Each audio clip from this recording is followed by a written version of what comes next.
Bonsoir et merci beaucoup d'assister à cette dernière session de la deuxième édition du Festival de la Newsletter organisé par My Little Paris à Média en Scène. On se retrouve pour, de la même manière qu'on a commencé cette journée, la clôturer avec des lectures de newsletters. Donc là, vous pouvez imaginer qu'on n'est pas dans une salle de réunion, mais dans une boîte mail géante et qu'on s'apprête à cliquer non pas sur un mail, mais sur un auteur et qui va commencer à nous raconter ce qu'il nous envoie par mail tous les jours.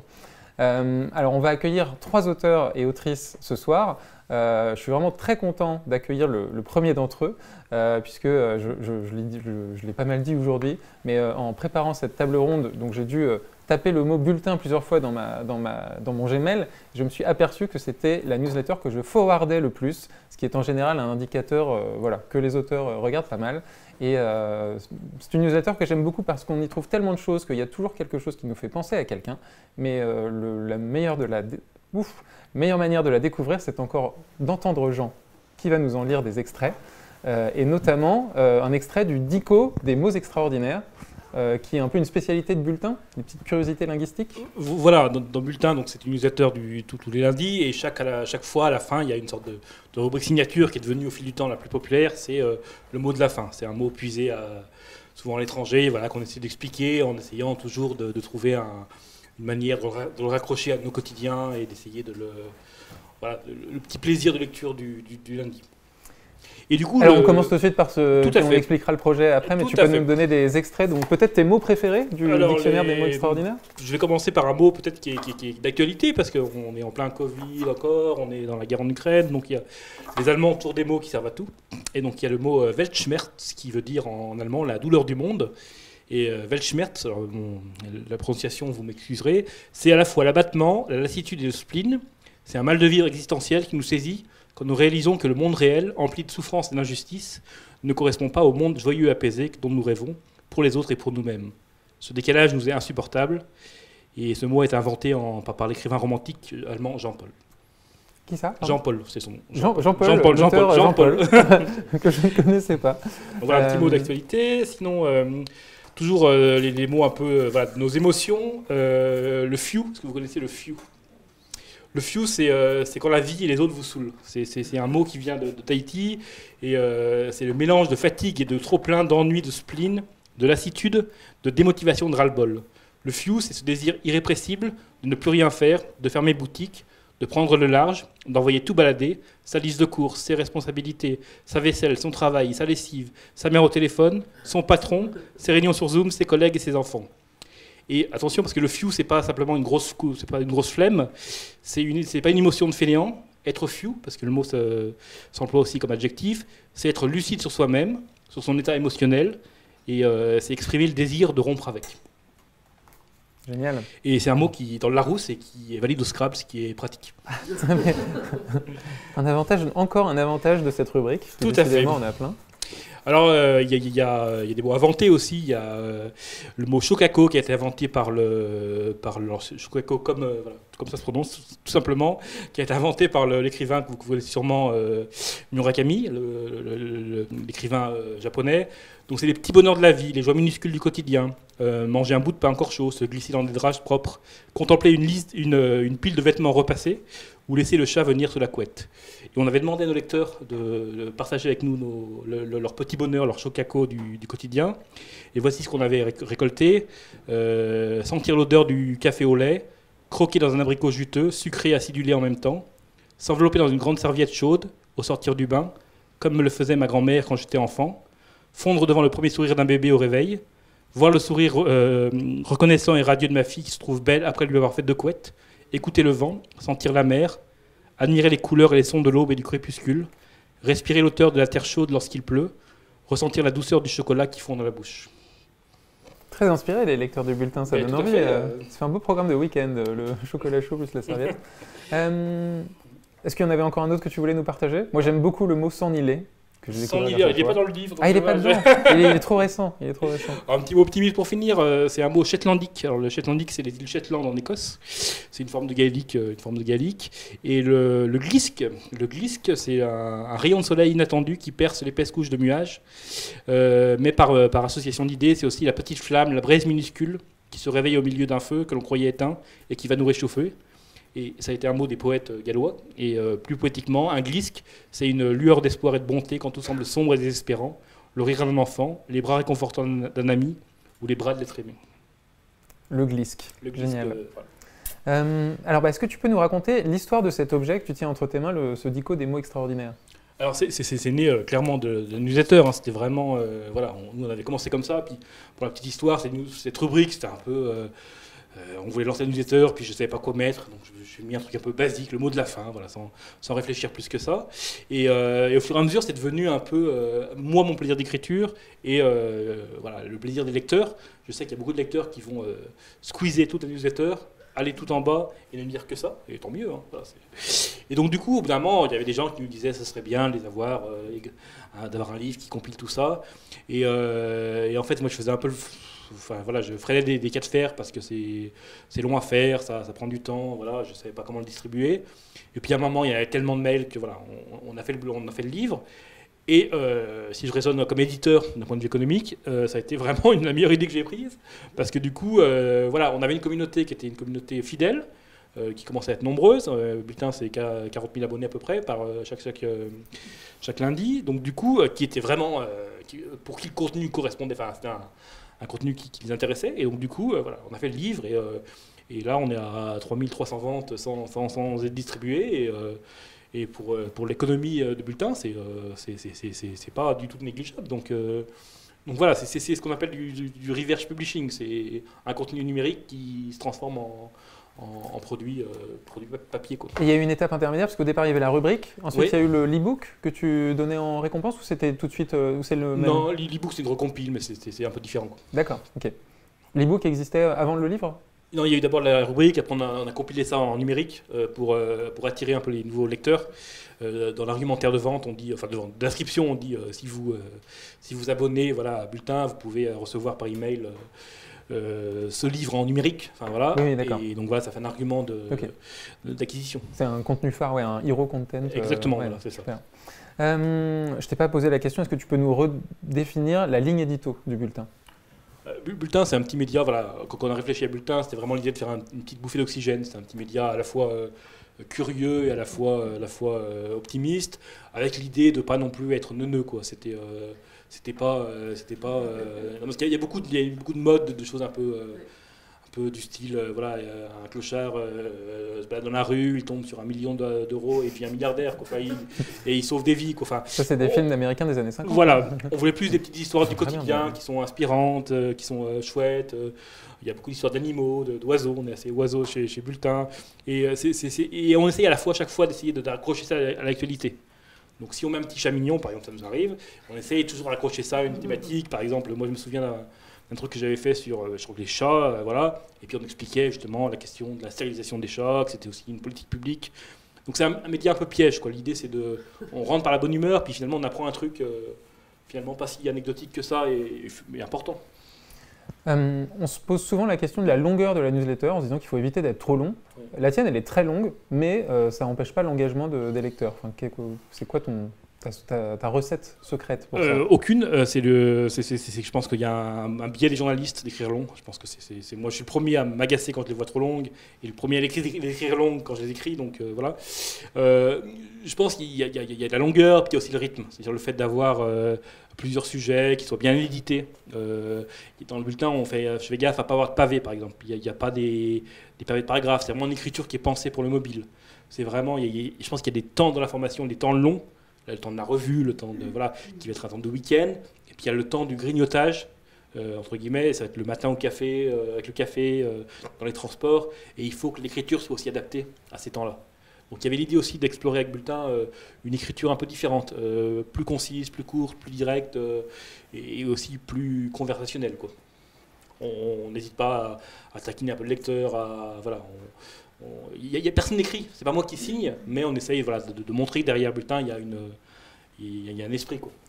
Alors il y a un esprit et il y a combien de personnes aussi? Parce que toutes les semaines tu as une veille qui est hyper riche, qui est très dense. Comment tu t'organises pour sourcer toutes tes infos? C'est un travail sur la semaine, c'est-à-dire qu'en gros, voilà, moi, au bout d'un moment, on connaît des mécaniques, on commence à voir un peu, on sait où aller chercher les bonnes histoires, on repère aussi des journalistes qui sont aussi soit des passagers de bons articles, mais c'est un travail, un travail au quotidien, des listes sur Twitter, voilà, d'aller voir les sites simplement, de lire les articles. Moi, j'ai une journée où je vais lire des articles. J'essaye le plus possible de les lire en entier. Ça m'arrive parfois d'aller plus vite quand je suis pressé, mais c'est vraiment de dire, ok, est-ce que l'article m'intéresse? C'est le seul critère, c'est est-ce que cet article est intéressant? Voilà, je trouve qu'il intéresse le lecteur. Est-ce qu'il est aussi... voilà, c'est vraiment mon critère de base. J'ai pas d'autres critères sur n'importe quel média. Enfin, j'ai pas de... Alors, juste un média sérieux qui soit... voilà, j'irai pas sourcer n'importe quoi. Mais globalement, voilà, moi je m'intéresse vraiment à l'article. Et si le sujet me semble intéressant et ouvrir l'esprit des lecteurs ou expliquer leur quotidien d'une manière différente ou intéressante, voilà, j'y vais. C'est ma seule grille de lecture. Donc une journée de veille par semaine? Une journée de veille, une journée d'écriture à peu près. D'accord. Idéalement. Et le seul critère, c'est enthousiasme. Est-ce que ça me plaît? Est-ce que ça me... Ouais, voilà. Je pense que dans la presse, moi j'ai travaillé dans des journaux, journal Le Temps suisse qui est un quotidien, et je pense que de toute façon, le seul critère d'un article, c'est c'est un bon article, un mauvais article. Enfin, est-ce qu'il est intéressant ou pas? Il n'y a pas d'autres critères que ça. C'est un article, c'est bien ou pas bien. Moi, je suis assez binaire, mais je trouve que c'est ça qui marche. Juste avant, tu nous as proposé un atelier sur comment améliorer sa newsletter, enfin l'approcher comme un vrai produit éditorial. Et ça, c'est aussi une caractéristique de Bulletin, c'est que tu travailles autant le fond que la forme, et tu te décris aussi comme un journaliste qui aime coder, je crois. Tu peux nous parler un peu, en tout cas, du souci de la forme et à quel point c'est important pour faire une bonne newsletter, parce que voilà, il n'y a pas que les idées, il n'y a pas que le fond dans Bulletin. Alors le code, pour le coup, j'aime bien le code, mais c'est pas moi qui le fais. Pour le coup, le bulletin a été codé par quelqu'un, donc c'est un pro qui a fait ça, donc c'est pas moi. Après, le souci de la forme, je pense c'est important, voilà, dans l'iconographie, dans le fait d'avoir aussi ce qu'on essaie de faire avec Bulletin, c'est aussi des unes. Enfin, on essaie de reprendre un petit peu l'esprit du magazine, c'est-à-dire que vraiment de garder l'esprit de la une un peu, donc la couverture d'un magazine. Donc on essaye de travailler, moi j'ai un petit budget illustration aussi pour avoir des illustrateurs, donc vraiment se garder aussi ce plaisir visuel. J'essaye de prendre du temps pour aller chercher des bonnes images, on a accès à... Voilà, on fait travailler quelques illustrateurs, donc vraiment que le plaisir soit à la fois dans les mots, mais aussi voilà, visuellement, que ça soit pas moche. C'est pas toujours facile, mais il y a des sujets qui sont plus difficiles que d'autres, mais je pense que c'est important aussi. Tu parles d'une journée d'écriture et tu dis aussi qu'au départ tu écris toujours trop long. Oui. Combien de fois tu dois te relire pour arriver au résultat final? Est-ce qu'il y a vraiment un travail de repasser sur le texte pour arriver à la bonne longueur? Dans un monde idéal, oui. Dans le vrai monde, quand c'est dimanche soir et qu'il y a un bouclage à faire... C'est vrai que l'envoi le lundi matin, c'est une bonne contrainte quand même. Exactement, voilà. J'ai la chance d'avoir une compagne qui a la gentillesse de me relire le soir, parfois tard, donc j'en remercie. Mais non, c'est... Vous avez remplacé le film du dimanche soir par le BAT du Exactement, c'est la relecture du dimanche soir. Ce qui est aussi une dimension pour les créateurs de projets, les porteurs de projets, c'est aussi le fait que souvent ça empiète aussi sur la vie privée, Ça, c'est une dimension aussi importante. Mais pour répondre à ta question, voilà, c'est l'équilibre entre le développement du projet et puis le temps qu'on peut y consacrer. Idéalement, moi, il faudrait 3 jours serait très bien, Dans les faits, ça m'arrive de le faire dimanche matin, j'ai aucune idée de ce que je fais, et puis j'arrive le dimanche à minuit avec quelque chose, C'est aussi le fait d'avoir un peu d'expérience professionnelle. C'est quand on a écrit quand même suffisamment d'articles. Moi, j'ai 15 ans d'ancienneté. Je suis rarement bloqué la page blanche, j'arrive pas. Je sais comment écrire, même si c'est pas terrible, mais je sais écrire sous contrainte entre guillemets, Alors 2 jours par semaine sur Bulletin, et qu'est-ce que tu fais des 3, dont un dimanche? Souvent le dimanche, tu fais des 4 autres jours de la semaine? Il y a plusieurs choses. Il y a Bulletin, il y a le projet économique, donc c'est la gestion de l'entreprise. Il y a une activité de conseil, de formation, c'est une partie importante. Il y a une partie de développement du projet, l'acquisition d'abonnés. C'est ça, quand on crée un média, il y a toujours, on voit la partie émerger, et puis il y a toute la partie rémunératrice, gérer des questions de distribution, gérer des questions de problèmes techniques, et puis de temps en temps se procrastiner comme n'importe qui. Écoute, merci beaucoup en tout cas d'être doublement venu participer au festival pour cet atelier et pour cette lecture. Et peut-être pour finir, tu peux nous dire où est-ce qu'on peut trouver ce dico qui fait quand même un beau cadeau de Noël? Bulletin.fr, simplement. Ouais. Bulletin.fr, le dico des mots extraordinaires. Merci beaucoup, Jean. Merci. Merci d'avoir été là ce soir. Après l'optimisme, on change de sujet. Si l'époque actuelle n'est pas toujours facile à vivre avec la pression des réseaux sociaux, qu'est-ce que ça doit être pour les adolescents? Je pense qu'on est beaucoup à poser cette question. Et la personne qui vient de nous rejoindre encore plus, puisque c'est Alice Weil, qui travaille sur Les Petites Glorieuses, un projet donc, que tu as rejoint en septembre dernier et dont tu vas nous lire un extrait. Exactement. D'abord, merci beaucoup Alice d'être là ce soir. Merci à vous. Et alors, est-ce que tu peux nous dire peut-être l'objet de la newsletter que tu t'apprêtes à nous lire? Alors, l'objet, c'était On mange nos émotions, qui a été la troisième newsletter qu'on a publiée depuis qu'on traite de la santé mentale. Donc, on stresse, on mange. On est triste, on mange. On a peur, on mange. Manger ses émotions est une façon de s'écouter et de répondre à un besoin, celui de s'apaiser. Jusqu'ici, tout va bien. Les aliments, au-delà d'apporter des nutriments essentiels, permettent de réguler certaines sécrétions mentales. Manger ses émotions est une manière de répondre à des émotions souvent négatives en se réconfortant avec de la nourriture. Ce mécanisme permet d'atténuer temporairement le stress, la peur ou encore la tristesse. Manger ses émotions n'est pas une pathologie. Ce n'est pas non plus un trouble du comportement alimentaire.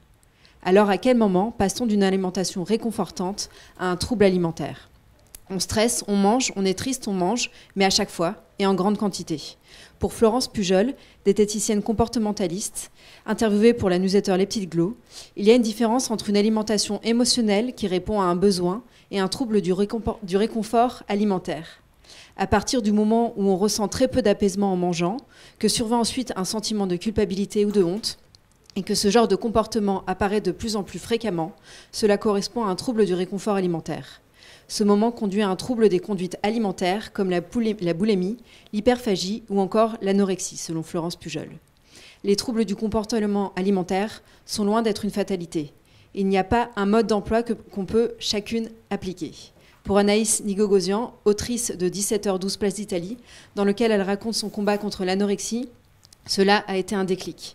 Dans un entretien avec la newsletter Les Petites Glos, elle raconte que la dégradation flagrante de mon état physique a été un déclic. Mais c'est surtout un mail envoyé par une proche qui a eu les mots justes pour me convaincre et me faire aider. De l'aide, elle va en recevoir une fois hospitalisée à l'hôpital dans le service addictologie, car les troubles du comportement alimentaire sont considérés comme de véritables addictions. Grâce à un ensemble de soins et de thérapies, Anaïs Nigogosian se soigne. 2 ans plus tard, elle se considère aujourd'hui comme abstinente. C'est la première fois depuis le début de ma maladie que je ne pense pas à elle en permanence et qu'on ne me considère plus comme une personne malade. Et ça, c'est une vraie victoire. En écho à l'expérience d'Anaïs Nigogosian, Florent Pujol précise qu'être accompagné par une professionnelle est plus simple pour avoir un parcours de soins adapté à son histoire, ses pratiques et à soi-même. Manger ses émotions arrive et il est inutile d'en faire une obsession. Gardons cette pratique pour ce qu'elle est, un réconfort. En revanche, identifions davantage ce qui relève du trouble du comportement alimentaire afin d'apporter le soin nécessaire aux patients. Merci beaucoup. Alors, donc, tu as rejoint ce projet assez récemment, en septembre. Est-ce que tu peux nous dire d'où tu arrivais et qu'est-ce qui t'a fait rejoindre Les Petites Glos? En fait, moi, à la base, je suis journaliste. J'ai commencé chez BFM TV. J'ai ensuite travaillé pour la production de documentaires chez RMC Découverte. Et à partir de ça, j'ai créé mon propre média qui s'appelle Georgette Mag, qui est en fait un média sur les sports équestres où on propose des masterclass, des documentaires. C'est une sorte de Netflix du cheval. Pourquoi Georgette d'ailleurs? Parce que Georgette, c'est quand on est à cheval et qu'on saute avant son cheval, c'est se prendre une Georgette. C'était un nom un peu humoristique et dans l'air du temps quand on l'a créé. Ça fait maintenant 7 ans que je suis sur ce projet et en fait j'ai laissé mon bébé prendre son envol parce que je l'ai cédé très récemment à un média dans le milieu du cheval. Et en fait, l'année dernière, j'ai rencontré Rebecca. On a eu un vrai coup de foudre professionnel. On a beaucoup de choses en commun, beaucoup d'idées qui se ressemblent. Et j'avais cette envie d'écrire et elle m'a parlé de ce projet autour de la santé mentale. Et donc, je lui ai proposé qu'on travaille ensemble. Et donc, elle m'a fait confiance. Et là, maintenant, j'en suis à ma 5e newsletter avec elle. Et alors, pourquoi tu étais sensible au sujet de la santé mentale? Est-ce que tu as des chiffres d'abord sur la situation et d'où te venait cet intérêt personnel? Moi, j'ai beaucoup d'intérêt à tout ce qui touche le bien-être, la psychologie. C'est des choses personnellement qui m'intéressent. Et j'avais besoin aussi d'être utile dans ce que j'écrivais. Et le fait de me dire que je peux, en tout cas par l'information que j'apporte, aider des jeunes qui ont des difficultés ou mieux les informer ou lever des tabous sur ces troubles mentaux qui sont aujourd'hui hyper importants, surtout depuis la crise du Covid, où en fait on voit que 36% des moins de 35 ans sont touchés par des troubles mentaux. C'est quand même 11 points de plus que la moyenne de la population. Donc il y a une réelle urgence d'en parler, sachant qu'il y a un réel tabou autour du sujet. Donc je pense qu'on a, nous en tant que médias, une vraie place à prendre pour informer et aider à communiquer autour de ce sujet-là. Sur le site des Petits Glots, tu décris aussi la newsletter comme un safe space à l'abri des réseaux sociaux. Et du coup, il y avait une vraie cohérence en fait entre la thématique et le fait de le traiter sur ce format-là. Oui, parce que en fait, le fait de pouvoir traiter à travers une newsletter, ça permet en fait d'être complètement libre de ce qu'on écrit, de pas se conformer en fait au mode d'aujourd'hui qu'on peut avoir sur les réseaux sociaux. Et nous, c'est vraiment très important de pouvoir s'exprimer librement sur ces sujets-là. Et alors, un truc qui incarne bien ce côté safe space et que je trouve hyper malin sur votre newsletter, c'est que ça commence avec une photo, un petit exercice de méditation. Enfin, il y a la petite intro, et après on arrive et il y a une belle photo d'arbre ou de paysage. Ouais, en fait, c'est un petit gif qu'on a d'une belle image, soit de la mer, d'un paysage, etc. En fait, on dit, si vous n'avez pas le temps de lire la newsletter, fine, observez ce paysage pour quelques temps et vous allez vous sentir mieux. Pour être honnête, c'est Rebecca qui a eu l'idée. Elle ne se souvient pas exactement d'où elle est venue, mais elle sait juste que c'est vrai que ça nous fait plaisir, ça nous fait du bien de regarder ces petites images-là, même si on ne lit pas la newsletter. Donc voilà. Il y a Francis Ford Coppola qui disait qu'il avait mis la recette de spaghettis à la bolognaise de sa maman en se disant si quelqu'un n'aime pas mon film, au moins il aura gagné une recette. C'est ça. Avec les Petits Glots, on a au moins 1 minute de méditation. C'est ça. C'est toujours ça de prix. Alors, en même temps, vous développez aussi sur les réseaux sociaux. Oui. Donc, du coup, dans quel but? Et est-ce que c'est cohérent d'avoir à la fois… Alors, nous, on est présent que sur Instagram pour le moment. On n'a pas une énorme communauté, on a 5000 personnes, contrairement à 25 000 personnes sur les Petites Glots qui sont abonnés, enfin en tout cas qui lisent notre newsletter. Et sur les Glorieuses d'ailleurs, c'est 250 000 personnes, donc c'est aussi une très grosse communauté, contrairement à nos réseaux sociaux.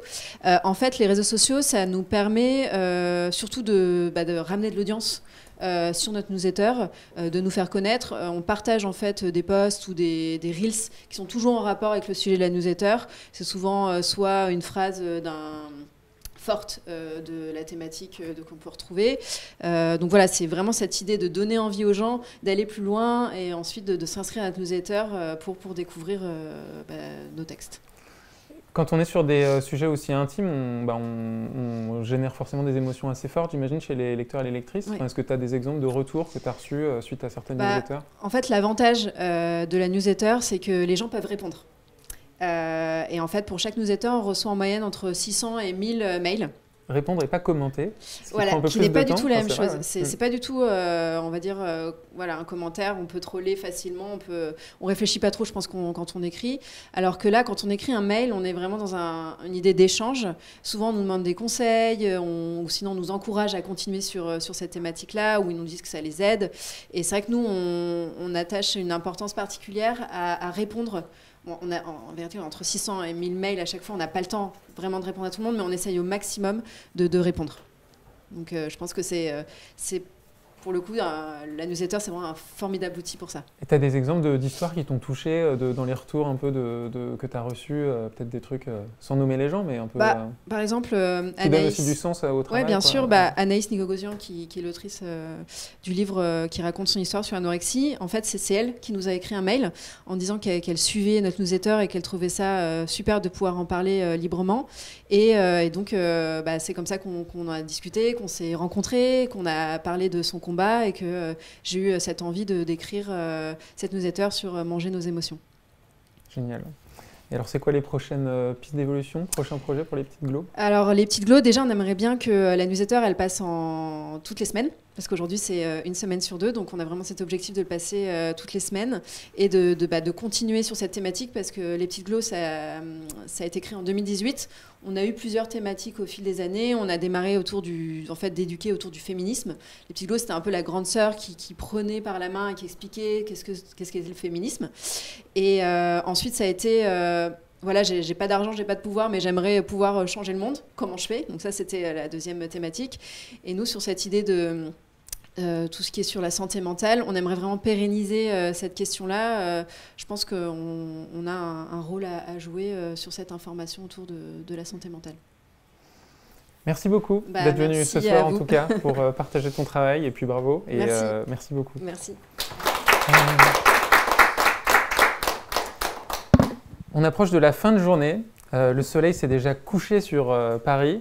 Et quoi de mieux pour terminer notre programmation qu'un projet qui est spécialisé dans les crépuscules et dans les disparitions, puisqu'on accueille La Disparition et Annabelle Perrin qui a fait un beau déplacement pour nous rejoindre. Donc merci beaucoup d'être venue de Marseille. Bonjour, merci beaucoup pour cette invitation. Je commence et on parle après de ce qu'est la disparition. Exactement, si ça te va. Alors l'objet, c'est pour la disparition des sports d'hiver, point d'exclamation. Le point d'exclamation est important.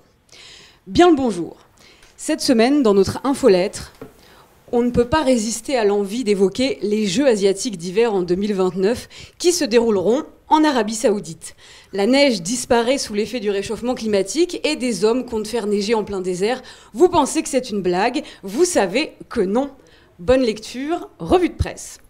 Sortez les canons, ceux qui tirent des balles à blanc, qui rafalent des flocons et mitraillent de la poudreuse.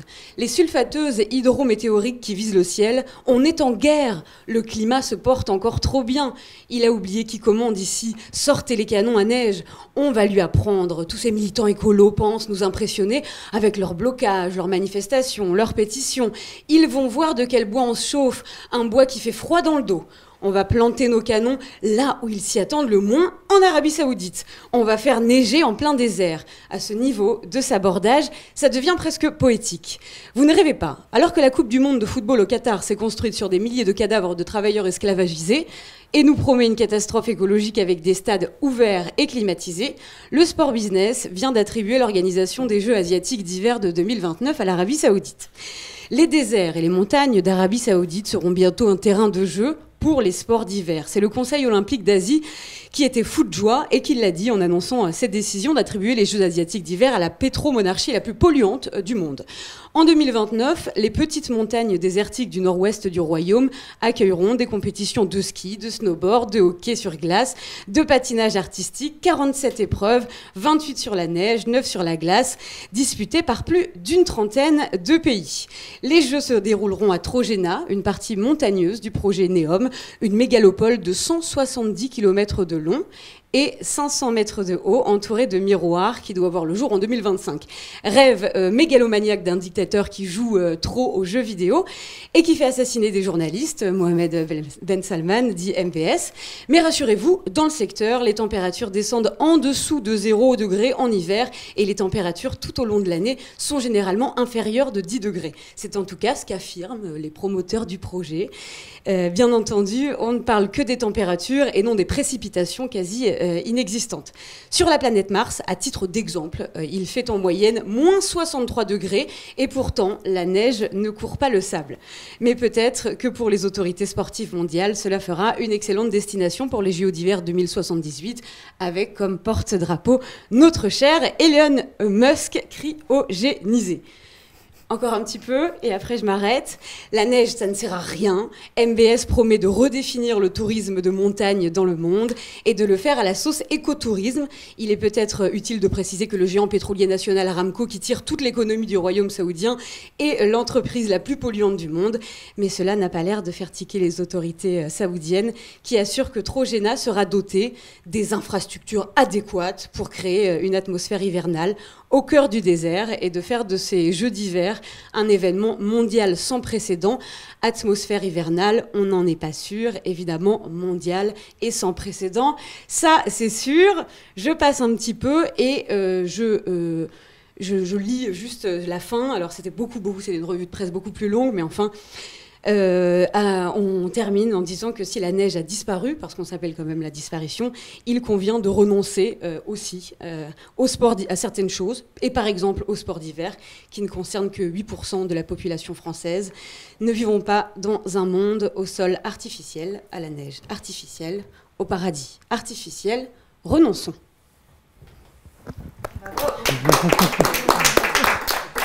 Merci Annabelle, bravo pour le texte et pour la lecture hyper énergique, trop bien de finir avec ça. Moi qui t'avais posé un petit mood crépusculaire tout posé là. J'étais pas au courant que je devais lire une revue de presse, je pensais que je devais juste en parler, donc je me suis dit là. Non, pardon si mon brief n'était pas clair, Non, vraiment désolé. Alors la disparition, un bébé du confinement, Ouais. encore un. Est-ce que tu peux nous raconter à quel moment tu as eu, tu n'es pas tout seul, mais à quel moment et avec qui tu as eu l'idée de ce projet? Ouais, on est deux, François Debonès et moi. On s'est retrouvés confinés ensemble, lui et moi, et on était deux jeunes pigistes. On sortait de l'école de journalisme, ça faisait à peu près 2 ans. Et à cette époque, à l'école, on avait voulu lancer un podcast en fait qui racontait la France si elle était privée de quelque chose qu'on croit être là pour toujours. Par exemple, en fait, qu'est-ce que c'est, comment marcherait la France sans, à quoi ça ressemblerait une France sans hôpital public, sans l'exception culturelle, sans prison, voilà. Et bon, c'était un petit peu brinque-ballant comme idée, puisque on voulait se baser sur le travail sur les travaux de chercheurs, mais en même temps, et aussi de journalistes. C'était des supputations, il y avait un côté un peu dystopique. Mais moi j'adore, j'ai envie de l'écouter ce podcast, au contraire. Bientôt alors. Ah bon, j'espère. Avec toi. Voilà, on avait laissé tomber. Et puis on se retrouve confinés, lui et moi. On était à Toulouse, on bossait principalement pour un média montpelliérain, donc on se retrouve confinés et en plus sans boulot. Donc c'était peut-être le moment d'imaginer quelque chose. On se rappelle cette idée de la France sans. Et pareil, on est un petit peu hésitant. Et puis donc on discute, et puis arrive le jour de la fameuse attestation de déplacement. Qui nous fait, François et moi, comme l'effet d'un choc. Je ne discute pas du fait que cette attestation était nécessaire ou pas, mais en fait, on se dit tout de même, moment exceptionnel, pandémie mondiale, bon, et effectivement, c'est exceptionnel, mais sur décision d'un gouvernement, de manière très très rapide, on peut quand même nous enlever notre droit à la mobilité, le tout contrôlé par la police, sans que ça crée des remous pas possibles, quoi. On a accepté ça, ok, on avait tous peur, on était tétanisés, on ne savait pas où ce virus allait nous amener, mais quand même, on a accepté ça de manière très docile. Et donc, on s'est rappelé de ce qu'on disait, qu'est-ce qui se passerait si des choses disparaissaient, et le mot de la disparition est venu, et nous est venu lors d'une conversation. Et donc, on pense au thème de la disparition, et puis on se dit, mais des choses disparaissent. Évidemment, la biodiversité, évidemment, les espèces, évidemment, nos droits à manifester s'amenuisent. Et on se dit, pourquoi inventer quelque chose qui ne serait plus là, alors que des choses disparaissent déjà ? Parlons de ces disparitions, chroniquons-les. Arrive ensuite le média. On voulait tout bêtement, parce qu'on n'avait pas d'argent du tout. Enfin, non, je ne veux pas dire pas d'argent du tout. On avait 2 000 € de côté, donc une toute petite somme. Et on comptait faire un site internet où des journalistes raconteraient toujours des disparitions. La disparition d'un quartier, la disparition d'un arbre, voilà. Mais on savait que ça serait un modèle payant forcément, parce qu'on voulait payer tous nos contributeurs, c'était quelque chose d'important. Donc on trouve qu'il y a un petit peu un truc qui marche pas bien, Internet, ça reste là, et nous on chronique les disparitions, bon, ça ne fonctionne pas trop, et on pense ensuite, qu'est-ce qui disparaît ? Histoire d'aller le plus loin possible dans ce qu'on veut inventer, qu'est-ce qui disparaît ? C'est plutôt le papier, c'est plutôt le journal qu'on achète. On se rend compte que c'est quand même très compliqué de lancer une revue ou un journal avec si peu d'argent, pas de connexion, pas de maison d'édition. Et un jour, on va relever notre courrier et on s'est dit, mais c'est vrai que quand même, on ne s'écrit plus de lettres. La correspondance disparaît. Et donc, on se dit, mais est-ce que les journalistes n'écriraient pas des lettres et n'enverraient pas ces lettres chez les gens vraiment sous forme de lettres, en racontant les disparitions et en étant en fait... Au lieu, on imagine vraiment le journaliste sur le terrain en train de faire son reportage, et au lieu de rentrer chez lui et d'écrire pour Le Monde ou Libération ou 21 ou je ne sais, et ben en fait il écrit à sa maman, à sa meilleure amie ou à un lecteur qu'il imagine au jeu. Et voilà, est née la lettre. Qui est donc le projet initial de la disparition, voilà, c'est une lettre physique. C'est une lettre physique qu'on reçoit chez soi. J'aurais dû l'ouvrir, mais bon, peu importe. Mais oui, en gros, ça fait à peu près 6 pages. Tu peux l'ouvrir, comme ça on voit à quoi ça ressemble. Ça fait environ toujours 6 pages. C'est des longues lettres. Je l'ouvre, comme ça tu peux garder le micro. Ah oui. C'est des longues lettres recto verso. On met également une carte postale qui est une photo prise par le journaliste et qui est une vraie carte postale, quoi, qui peut s'envoyer. Je crois que nos abonnés, ça c'est la carte de visite de la journaliste en l'occurrence. Je crois que nos abonnés gardent la carte postale et ne l'envoient pas trop. C'est plutôt sur le frigo. Mais ouais. Avec un vrai papier. Avec un vrai papier. Quoi, oui, avec, ouais. On a vraiment poussé le truc à fond. Il y a la signature à la fin même. Ah non, ça a été enlevé ça. Dommage. Et des mots croisés. Et des mots croisés. On n'a pas pas d'explication pour ça, c'est juste qu'on aime les mots croisés. Mais oui, je suppose que ta question suivante, c'est pourquoi une newsletter et comment on en arrive à ce genre de... C'est une deuxième étape en fait du projet média, quoi. Ouais. En fait, on nous conseille de faire une newsletter parce qu'on n'a aucune audience. Et qu'il faut bien démarrer quelque part, car l'idée était quand même, pour faire tout ça, ça nous demande un peu d'argent, de faire une campagne de financement participatif. Et donc on nous conseille de faire une landing page, quoi, avec juste écrit l'explication, quoi, un média épistolaire et politique qui chronique les disparitions en cours dans notre monde. Donnez-nous votre adresse mail, on va vous raconter l'avancement du projet. On était très, en fait, on était même anti-newsletter. Parce qu'on se disait, si on fait une newsletter, à quoi bon faire une lettre? Et puis on avait peur de ne pas être compris quand on en parlait à quelques journalistes.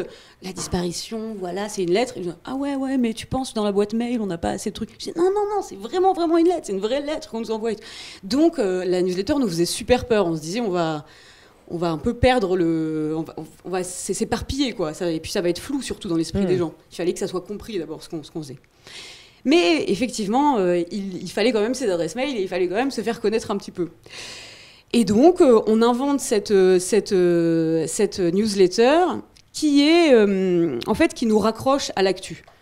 On s'est dit, l'enjeu principal, il y a 2 enjeux. C'est toutes les 2 semaines dans la boîte mail. Et c'est de coller quand même un petit peu à l'actualité, parce que nos lettres, c'est vraiment du grand reportage qui... c'est pas de l'actu chaude, quoi, comme on dit, pas du tout. C'est des romans récits, parfois c'est même écrit par des écrivains, enfin bon. Et il y avait cet enjeu-là, et l'enjeu principal, c'était de se dire, on fait quand même quelque chose qui fait un peu peur, ça s'appelle la disparition. Ça donne quand même pas très envie, quoi. C'est pas le truc le plus sexy, on chronique ce qui disparaît, c'est un peu triste, on sait qu'en plus, c'était pendant le Covid, on avait soi-disant envie de respiration, et nous, on en rajoute une couche avec la disparition. Et on réfléchit, et l'idée, c'était de faire cette newsletter pour prouver que le thème de la disparition, en fait, est déjà là, est déjà partout. Et c'était une manière de dire à nos futurs lecteurs, non, ne stressez pas, de toute façon, la disparition, c'est déjà... dans la littérature, un grand thème important. C'est déjà dans les films que vous regardez. C'est dans l'actualité. Des choses. Donc, assumons le truc, quoi. Allons-y tous ensemble et vivons la disparition. Il y avait un truc un peu comme ça. Parce que ce que j'ai pas dit, c'est qu'à la fin de cette grande, très longue revue de presse, à la fin, on conseille des BD, des bouquins. Là, par exemple, sur les JO, on a conseillé le film de Robin Östlund qui s'appelle Snow Therapy, où la montagne fait lieu d'endroits... qui met très mal à l'aise le spectateur, qui n'est pas un endroit où on respire. Et donc, voilà, on fait des petits pas de côté. Et c'est aussi pour ça que la newsletter est lue, je pense. Il y a la revue de presse qui est politique et qui est éditorialisée et qui est un peu costaud, quoi. On l'écrit comme ça volontairement. Et les recos qui sont des pas de côté. Est-ce que tu peux nous donner d'autres exemples de thèmes que vous avez traités sur la disparition? Parce que globalement, il y a un engagement politique, mais on parle aussi de poésie, il y a des thèmes très différents.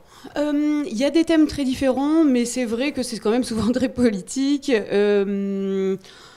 On peut aussi poser des questions. Par exemple, en septembre, le Chili a rejeté la nouvelle constitution, une potentielle nouvelle constitution qui était désirée par une partie de la gauche.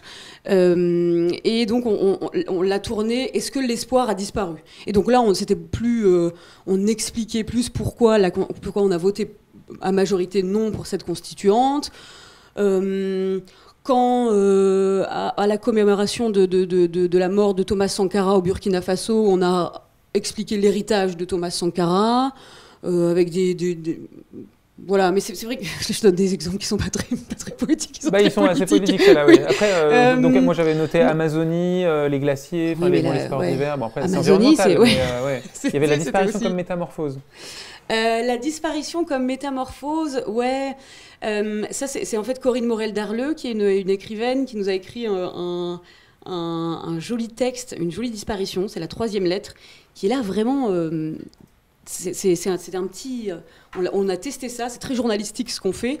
Mais là, pour la 3e lettre, on s'est dit, bon, bah, pourquoi pas ça ? Elle a imaginé sa propre disparition du monde. Et donc là, la disparition comme métamorphose, c'est une partie de son texte, quoi. Et effectivement, là, c'est très joli, quoi. C'est beaucoup moins rude. Mais ça peut être aussi un petit peu mélancolique. Alors, un truc que j'ai appris grâce à toi, que je ne savais pas du tout et qui m'a beaucoup marqué, c'est le nom, qui est donc un hommage à Georges Perec. Oui. Est-ce que tu peux nous dire en fait ce qu'on sait de Georges Perec, mais ce qu'on ne sait pas en fait de ce qu'il y a dans ce titre? Oui, en fait, La disparition, c'est un livre de Perec qu'il a écrit sans la lettre E. En fait, le E n'est pas un EE, c'est un EUX.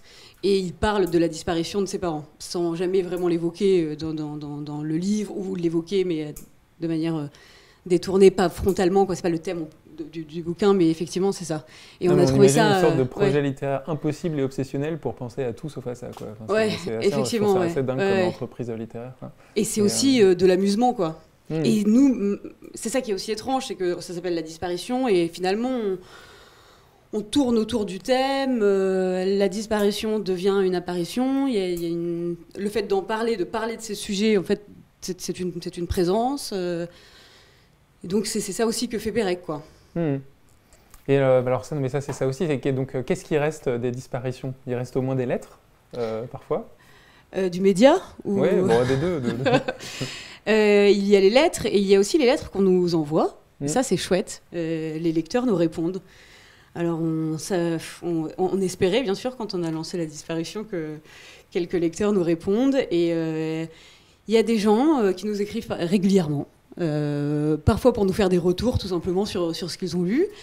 Et à d'autres moments, il y a des trucs très drôles. Je suis en vacances et j'ai remarqué que la boulangerie de mon enfance vient de fermer, elle a disparu, c'est maintenant ça, etc. Avec des photos. Oui, il y a la disparition des petits commerces aussi, souvent, des usines, disparition des... Oui, c'est un thème aussi important. Un peu quotidien, sur la transformation du paysage quotidien. Et quand on a... des services publics, par exemple, c'est un thème qui revient régulièrement et qui nous est cher. Ouais. Mais oui, donc ça reste... On a également, alors on n'a fait qu'une fois, mais on a un club de marche avec les abonnés où on marche on va marcher autour d'une disparition qu'on a traitée dans nos sujets. Alors celle-là, elle est chouette, c'était une chouette marche parce que l'écrivain Raphaël Mels avait raconté que sur l'île du Frioul, avant il y avait un phare et en fait il a raconté toute l'histoire de cette île qui est juste à côté de Marseille, à 20 minutes en bateau. Et en fait, il fait un portrait du fort qui a disparu et par ailleurs de cette île. Et du coup, on était une quarantaine de lecteurs et il avait prévu tout un parcours. Et donc, c'était un truc un peu guide de voyage et en même temps, on se retrouve tous ensemble autour d'une disparition et on apprend des choses et on discute de journalisme, d'écriture, de médias et on se baigne tous ensemble. C'est un moment un peu étrange mais vraiment chouette. J'espère qu'on va le refaire. On n'avait pas encore parlé du pèlerinage comme moyen d'animer sa communauté de newsletters. Donc voilà, c'est une bientôt piste, la secte. Hyper intéressante. Génial. Alors juste pour finir, parce qu'on a un petit peu dépassé déjà, mais donc c'est quoi les prochaines étapes, prochaines actus pour La disparition? C'est pas très original, mais j'aimerais aussi que ça devienne que la newsletter soit toutes les semaines, quoi. Ouais, parce que toutes les 2 semaines, c'est un format. Nos lettres sont toutes les 2 semaines, donc mais c'est un format qui est assez bâtard, quoi. On peut oublier un peu le média, on crée un pseudo rendez-vous, mais qui n'est pas un vrai rendez-vous. J'aime pas trop ça, donc j'aimerais plutôt que ça soit plus régulier. Ouais. Et tu peux nous redonner le site ou découvrir la lettre ou s'abonner à la lettre? Ouais, c'est www.ladisparition.fr. Merci beaucoup, Merci Annabelle, à vous, d'être merci montée beaucoup. jusqu'ici.